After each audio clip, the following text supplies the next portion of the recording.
Gerai, kad ta mamos diena bus.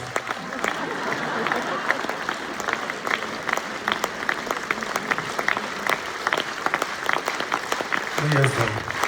Kas tau dabar? Jėzau, gėlių gavau širdį surakino. Atnešk vandens. Vandens nešk.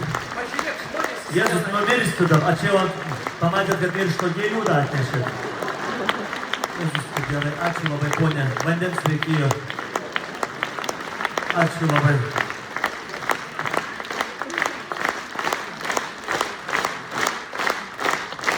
Paskui, eikit, aš mirštu, nes potrinti su mirštančiu nori.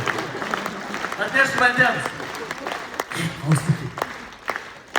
Mano brangioji yra išleidus 7 knygas apie aktorius, režisierius, apie tai, kas vyksta užkulsiuose viską. Žinote, kas nuvyksta, kur nieko nematot. Pakalbino visą Lietuvos žvaigždyną, išleido net 7 knygas čia per kelis tuos metus. Ir tom knygom užvertė visą Rūsį. Aš tai Rūsį pirtį noriu įsirengti. Tai tas knygas nusikroviau, mašiną atsivežiau čia į Palangą, va dabar iškart po koncerto, kai jinai pareis, dabiškai čia padainuosim.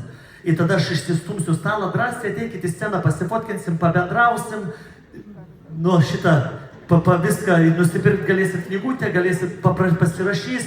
Ten, žodžiu, nu, kitaip tariant, knygą perki, jaunimą remi. Ką, nereik man